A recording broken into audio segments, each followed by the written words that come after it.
అందరికీ నమస్కారం. ఓం నమ శివాయ. ఈరోజు నేను ఈ తమలపాకు గురించి ఈ వీడియో ద్వారా మీకు తెలియజేస్తున్నాను. ఇందులోని ఆరోగ్య రహస్యాలు, ఈ తమలపాకు ఎలా ఉద్భవించింది అనే విషయాలను తెలియజేస్తాను. సాధారణంగా తమలపాకు అంటే కిల్లి కొట్లలో దొరుకుతుంది. తింటే ఆహారం తేలికగా జీర్ణమవుతుంది. పూజలు వాటికి ఈ తమలపాకును ప్రత్యేకంగా ఉపయోగించుకుంటారు అని అందరికీ తెలిసిందే. కానీ ఈ సృష్టిని బ్రహ్మ సృష్టించారు. ఈ సకల ప్రాణులన్నీ కూడా బ్రహ్మ సృష్టించినవే అని అంటారు. బ్రహ్మ సృష్టికి లేకుండా కేవలం రెండు మొక్కలు వాటికి అవే ఉద్భవించాయని, పుట్టుకొచ్చాయని మన పురాణాల ద్వారా తెలుస్తుంది. అందులో పాల సముద్రం దేవదానవులు చిలికినప్పుడు పారిజాత పుష్పం ఇచ్చే మొక్క ఒకటి స్వయంగా వచ్చిందని, అలాగే ఇంద్రుడు పరిపాలించే అమరావతిలో ఈ యొక్క తమలపాకు మొక్క కూడా తనకు తానుగా ఉద్భవించిందని చెబుతారు. ఈ తమలపాకును అందరూ తమలపాకు అని పిలుస్తారు, కానీ సంస్కృత పదంలో మాత్రం నాగవల్లి అని పేర్కొంటారు.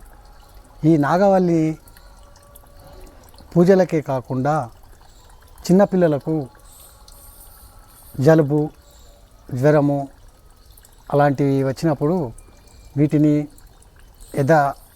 ఛాతిపై కట్టడము లేదా తల మాడుకు కూడా కడతారు.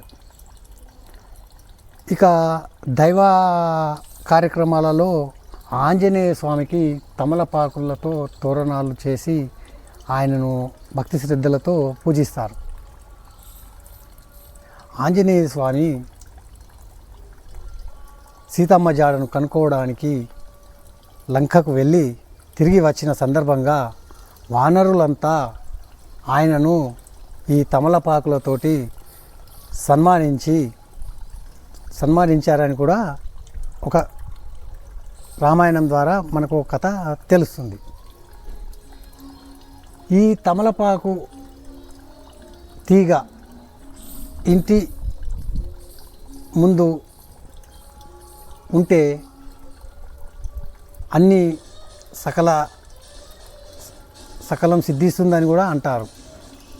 కొంతమంది తమలపాకు ఇంటి ముందు ఉండకూడదు, అరిష్టమని కూడా చెప్తారు.